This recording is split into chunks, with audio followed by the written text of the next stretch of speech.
Madame, Monsieur, bonsoir. Merci de nous rejoindre pour édition spéciale Libye. Depuis l'annulation des élections le 24 décembre 2021, la Libye ne s'est jamais aussi mal portée tant sur le plan politique qu'économique. En plus de l'échec à trouver une issue à la crise et stabiliser les institutions politiques, l'après-élection annulée a été une véritable catastrophe pour les Libyens qui, à défaut de stabilité, se sont retrouvés avec 2 premiers ministres pour un seul peuple.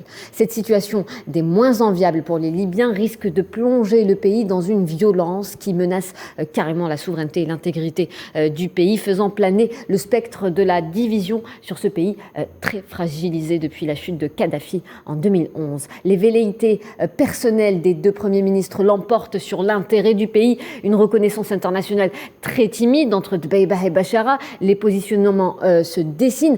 Cela n'est pas sans répercussions sur le volet économique qui se pâtit lourdement, notamment après le blocage sur le pétrole décidé unilatéralement par Khalifa Haftar. Où va la Libye? Quelle voie de sortie? On va tenter d'analyser la situation de près avec nos invités ce soir qui nous rejoignent via Skype. Monsieur Karim Ben Saïd, bonsoir.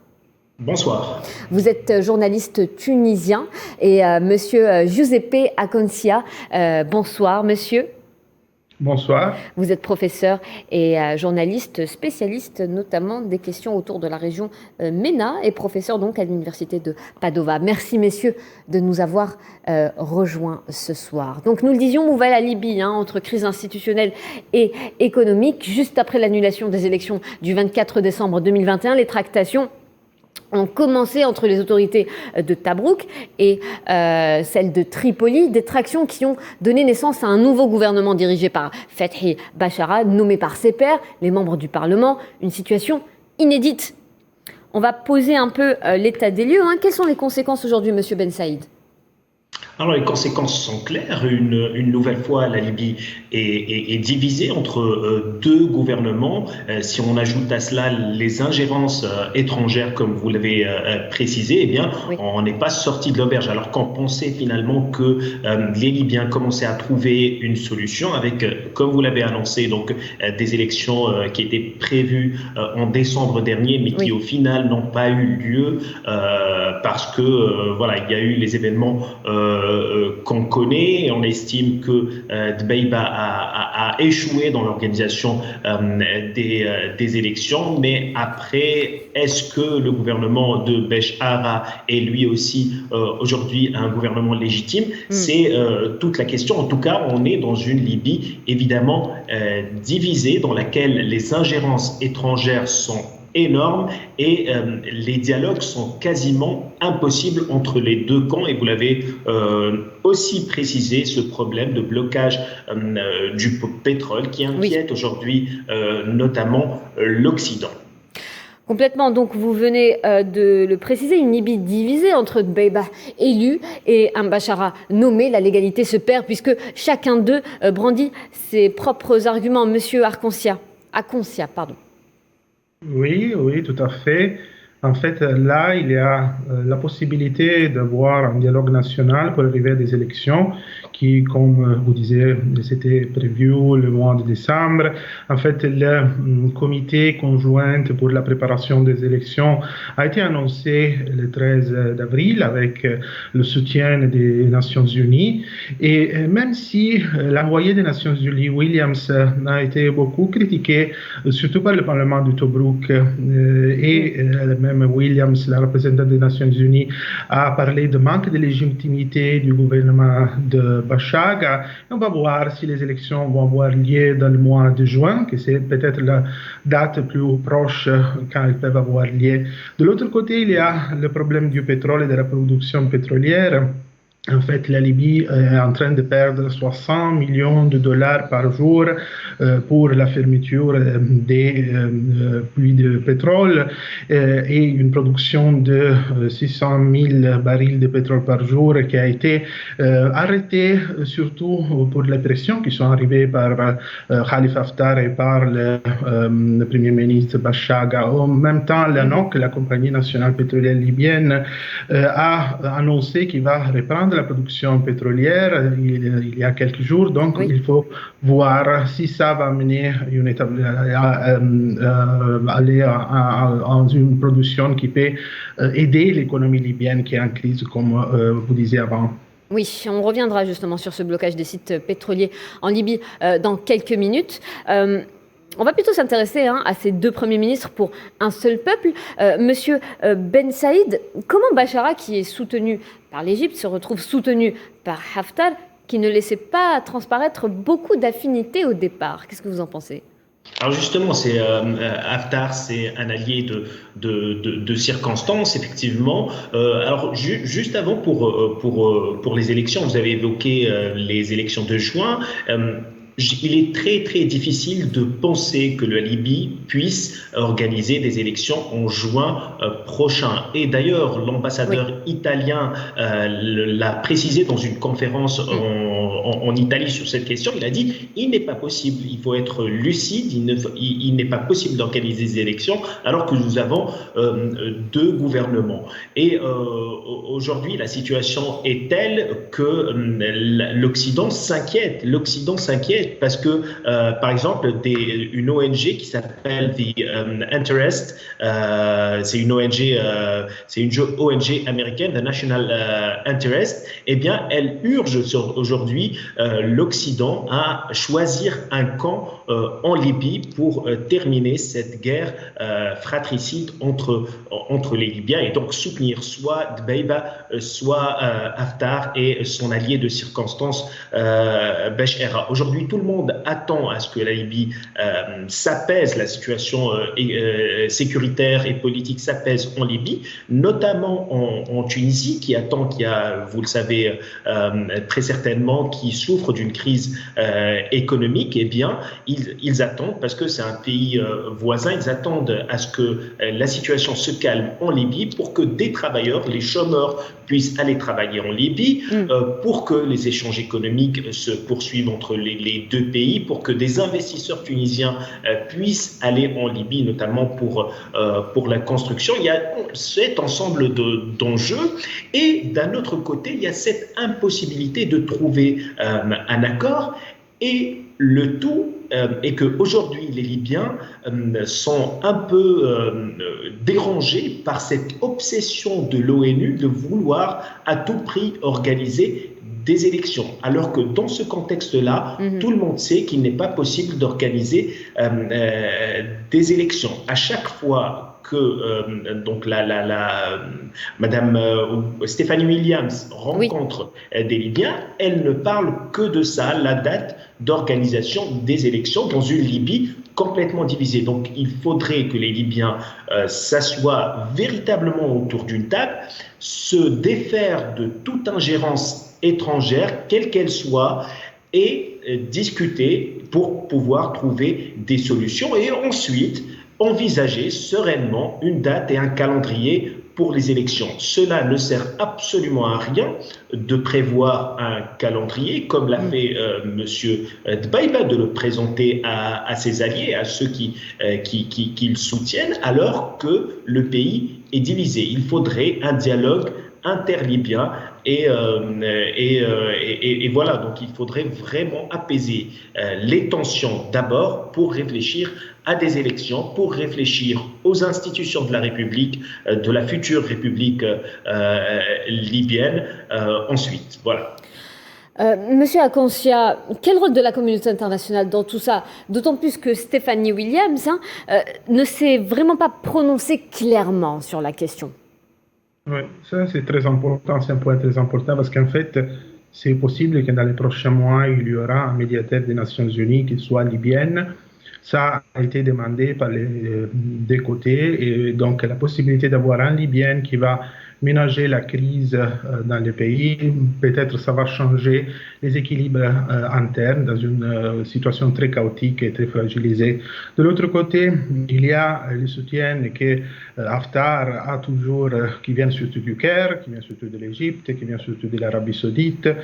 Et il y a ce côté-là qui est très intéressant par rapport à la crise générale, à la crise de la guerre en Ukraine, de la Russie, qui a décidé de déménager des forces Wagner, des mercenaires de la Wagner qui était présent en Libye et même les forces russes qui étaient présentes en Syrie et surtout pour être beaucoup plus présents dans la guerre en Ukraine. Donc ça va peut-être changer les pouvoirs sur le camp même en Libye et donner plus de possibilités au gouvernement de Dbeibeh, qui on sait très bien et qui a été victime d'un attentat et a été très faible après l'attentat qu'il a subi, même s'il n'a pas été blessé dans l'attentat. Il a le soutien de Turquie, du Qatar et d'une partie très importante de la communauté internationale. Même si on sait très bien qu'il y a des États dans l'Union européenne comme la France qui en même temps ont soutenu Dbeibeh, mais ont soutenu aussi Haftar et Bashaga. On peut ajouter dans la liste le Royaume-Uni qui, dans les dernières semaines, a beaucoup soutenu la possibilité que Bashaga soit beaucoup plus légitimisé dans le cadre politique libyen. Il y a même eu un article sur le Times par Bashaga qui après a été démenti par lui-même, où il parlait de la présence russe en Libye et il l'a critiqué, même si pas après il a nié d'avoir publié cet article. Donc, est très important dans ce moment-là, dans ce cadre-là, voir l'équilibre des rôles et les puissances internationales qui sont impliquées dans les deux côtés et dans la division du pays. Et puis ce retour des milices en Libye, il y a à Tripoli Dbeibeh qui gère, mais qui a également des milices. De l'autre côté, il y a Bachara, soutenu par Haftar, qui a ses milices armées, en plus du contrôle du pétrole. Est-ce que cela, Monsieur Ben Saïd, ne risque pas d'enflammer la situation et d'emmener le pays vers la solution de fédération? Cette solution de fédération tripolitaine, cyrénaïque et le Fezzan. Évidemment, c'est ça le spectre vraiment le risque ultime en Libye, c'est effectivement la division. Et un pays divisé dans cette situation, eh bien, ça va donner plus de violence. Et je pense que ce n'est pas une solution que de diviser le pays. La Libye est une seule et unique nation. Et je pense que tôt ou tard, les Libyens, encore une fois, doivent se mettre autour d'une table et discuter. Peut-être même qu'une nouvelle classe politique devrait émerger en Libye pour justement jouer cette carte de l'apaisement. On le voit sur ces images qui sont terribles, des Libyens qui se tirent dessus, des mercenaires étrangers, comme vous l'avez indiqué. Oui. Et c'est quelque chose de terrible pour les Libyens. Peut-être que le problème vient de la classe politique actuelle et qu'il faudrait changer de paradigme, changer les belligérants actuels de la Libye pour pouvoir trouver peut-être une solution. Le problème vient peut-être de cette classe politique qui a choisi l'affrontement au lieu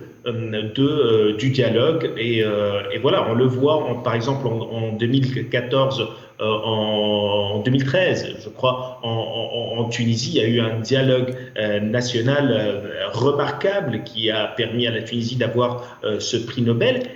Et on pourrait imaginer qu'un dialogue semblable puisse avoir lieu en Libye pour trouver des solutions. Et encore une fois, il faudrait s'extirper. Il faudrait que les Libyens, je pense que c'est sur le plan géostratégique, il est légitime pour les nations, pour certains pays puissants, de s'ingérer, donc de vouloir être présents en Libye. Mais c'est aux Libyens de s'extirper de cette ingérence étrangère et de cette influence étrangère et siffler la fin de la récré pour dire « laissez-nous, nous allons discuter ensemble et certainement trouver une solution ».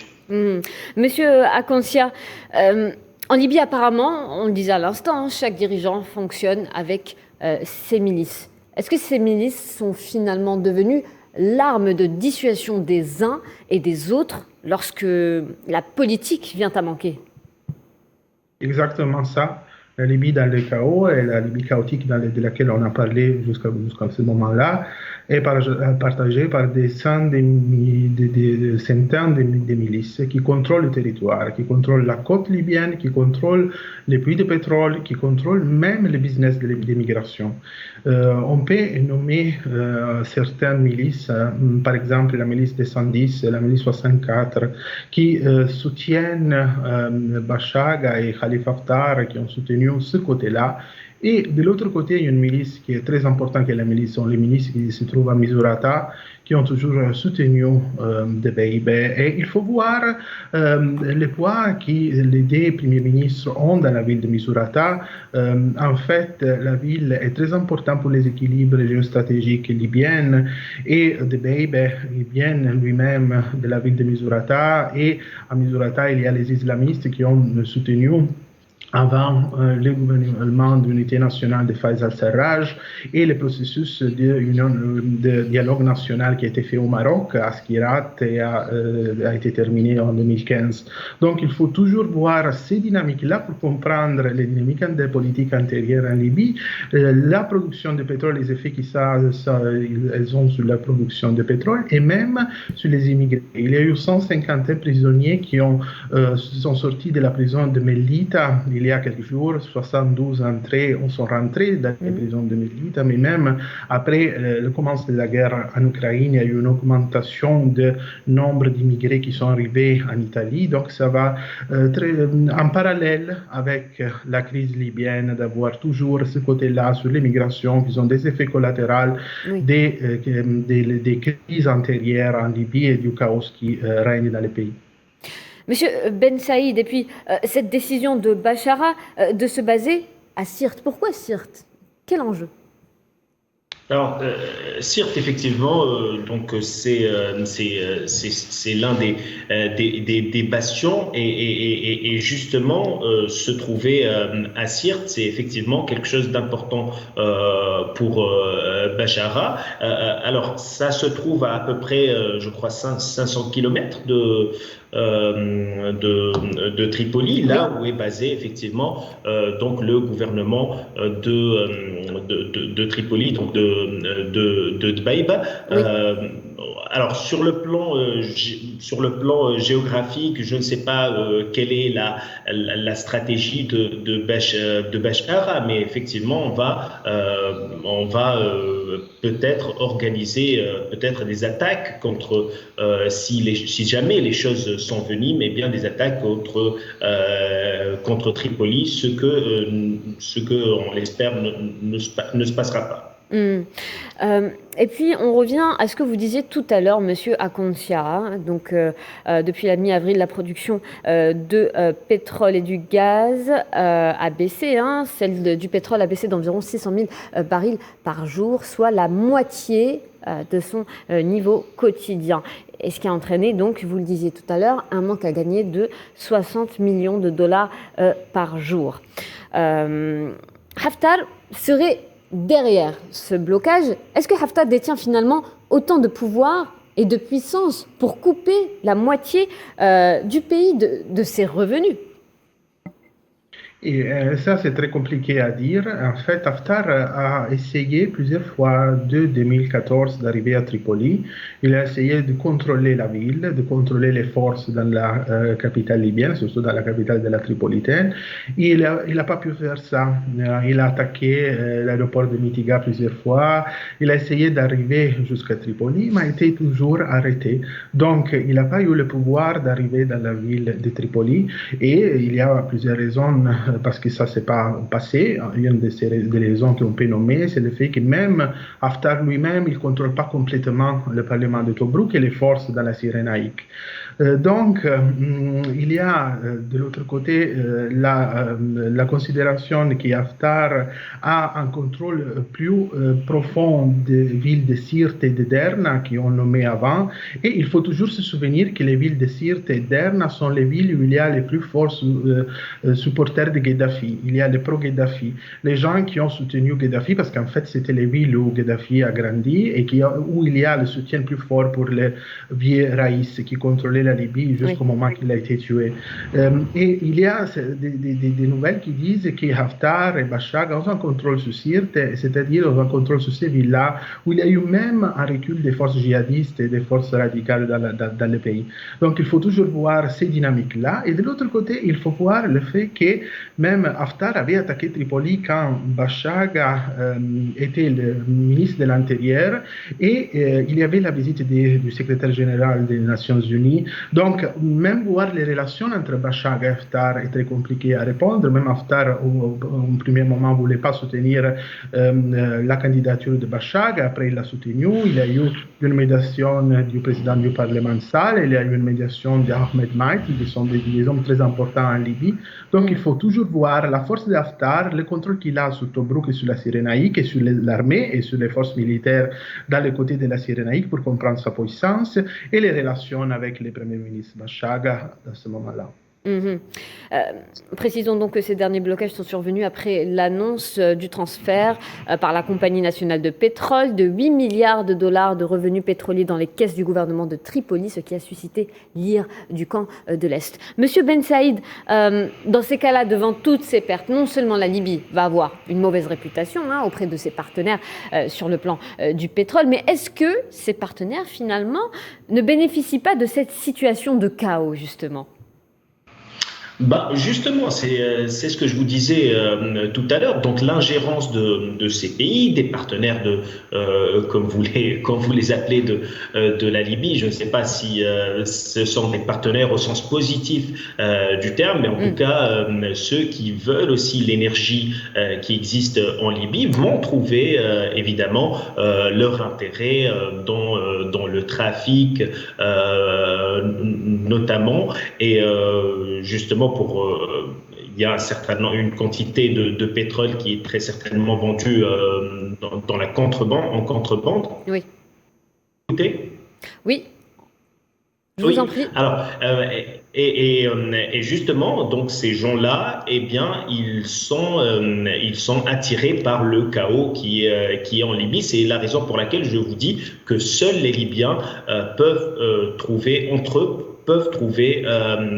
une solution, peut-être avec une médiation étrangère, mais jamais avec une ingérence directe étrangère. Et je pense que certains États font erreur, si leurs intentions sont bonnes, de soutenir l'un ou l'autre. Il faudrait vraiment que ces gens-là se mettent autour d'une table, ou bien que pourquoi pas imaginer une sorte de soulèvement, une sorte de révolution des Libyens qui sortent dans les rues, notamment la diaspora en Tunisie, pour demander l'apaisement, ces Libyens qui ne sont ni pour un camp, ni pour l'autre, mais qui sont pour l'unité du pays. On pourrait imaginer quelque chose comme ça qui va faire tomber finalement ces dirigeants, peut-être ces pantins de puissances étrangères et faire que la Libye soit réellement indépendante de l'influence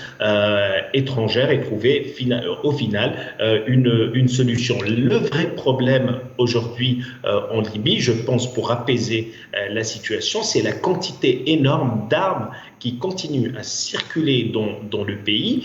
Et mon collègue a évoqué ces milices. Je pense que le vrai problème est là. Il faudrait convaincre ces gens-là de poser les armes et de troquer donc leurs armes contre voilà la force du stylo, la force de la négociation. Et voilà, c'est la seule possibilité de salut pour la Libye, ou bien c'est la division, ou bien c'est le chaos en Libye pendant encore des décennies. Monsieur Akoncia, on comprend donc que le dialogue est clairement rompu entre les Libyens. Qui va encourager les Libyens à s'asseoir autour d'une table ? Ça, c'est très compliqué. Il faudrait les Nations Unies, ils devraient beaucoup s'engager. On disait avec ces comités conjoints pour préparer les élections, mais peut-être Stéphanie Williams a un manque de crédibilité dans ce moment-là, donc il faut avoir des forces intérieures qui interviennent pour favoriser le dialogue entre les deux parties. Il faut toujours se souvenir que les problèmes plus radicaux, plus graves de la Libye a été causé par les attaques de l'OTAN qui ont eu lieu en 2011 et ça a détruit pratiquement presque le pays, l'a plongé dans le chaos. Donc, on parle toujours de la faiblesse de l'OTAN, des moments, des fautes que l'OTAN a fait, et peut-être la faute la plus grande, plus grave a été en Libye. Parce qu'en fait, si le pays maintenant est dans ces conditions-là, et on a parlé des problèmes qui sont des deux côtés, dans le côté de la Cyrénaïque, dans le côté de la Tripolitanie et même dans le Fezzan, dans le désert, dans le sud du pays, ça c'est à cause de l'OTAN. C'est à cause des faiblesses et des fautes qu'il a fait l'OTAN quand a attaqué. Qu'il y avait, oui, un soulèvement populaire, surtout dans la ville de Benghazi, donc dans la Cyrénaïque, mais ce n'était pas un soulèvement populaire qui peut être comparé avec les soulèvements qu'il y avait dans ce moment-là en Égypte, en Tunisie, dans d'autres pays de la région. Et après ça, tout a changé, le pays a plongé dans le chaos et on sait très bien maintenant qu'il y a des coupures d'électricité, il y a même des autorités, par exemple le président du conseil présidentiel allemand qui a dû intervenir parce qu'il voulait attaquer sa maison et il y a eu vraiment des attaques directes à les plus importantes figures politiques du pays et ça c'est à cause de la faiblesse des institutions qui ont été construites, structurées après les attaques de l'OTAN. Monsieur Ben Saïd, aujourd'hui, le sort de la Libye, on l'a bien compris, est entre les mains des Libyens, mais elle est également déterminée par des enjeux de voisinage. Hein. Vous me rejoindrez sûrement sur cette question, par des jeux d'alliance.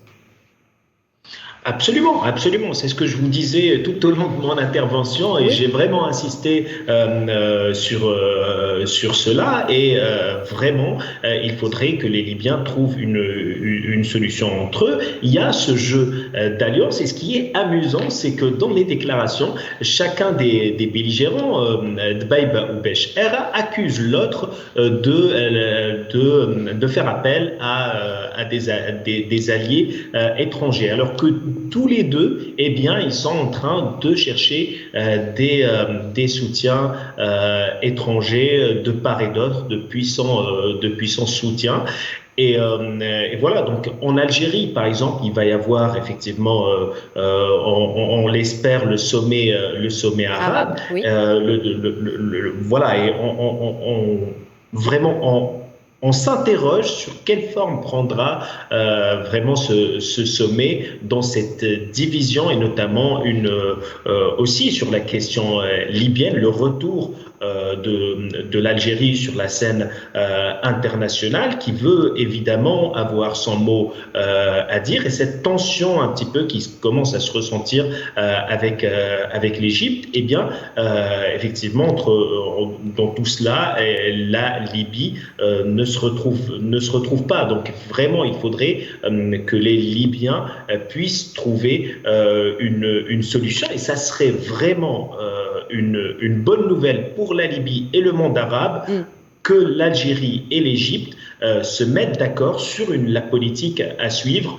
S'il faudrait évidemment que tôt ou tard il y ait une certaine médiation interarabe, eh bien je pense que cette médiation devrait se faire par l'Algérie et l'Égypte qui peuvent participer. Évidemment, la Tunisie, qui est un pays limitrophe de la Libye, pour trouver une solution. Donc vraiment, ça serait une très très bonne nouvelle si jamais l'Égypte et l'Algérie trouvent un terrain d'entente sur le dossier libyen.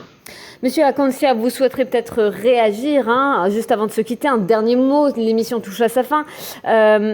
Le sort de la Libye, qui est donc déterminé par des enjeux de voisinage.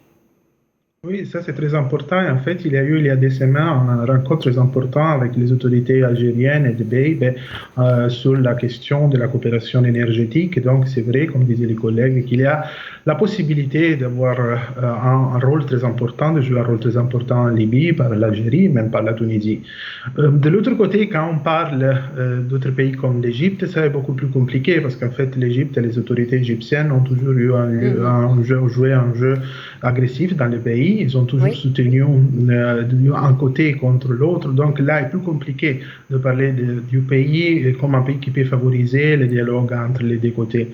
Et un rôle très important peut être joué par l'Union européenne, par l'Europe et par certains pays en Europe, oui, notamment par l'Italie. L'Italie a un rôle historique en Libye qui a été toujours présent dans les années quand Gheddafi était au pouvoir. oui, On peut penser à Romano Prodi, à Berlusconi, à merci. tous les premiers ministres qui ont toujours eu un rapport exceptionnel spécial avec Gheddafi Oui, dans les années 80, 90 et après. Il faut penser à tous les accords qu'il y a eu dans les dernières années entre les premiers ministres italiens mhm. et les forces politiques en Libye. Et là, il faut Merci. recommencer un dialogue international. Merci à vous. Merci, Monsieur Aconcha. L'émission touche à sa fin. Donc, Monsieur Giuseppe Aconcha, vous étiez en direct avec nous. Vous êtes professeur et journaliste. Et Monsieur Karim Ben Saïd, vous êtes journaliste tunisien. Merci, messieurs, de m'avoir accompagné durant cette édition spéciale Libye. Et merci à vous de votre attention. Retrouvez le journal télévisé à 19h, présenté par Riyad Lahri. D'ici là, passez une excellente soirée sur Al24 News.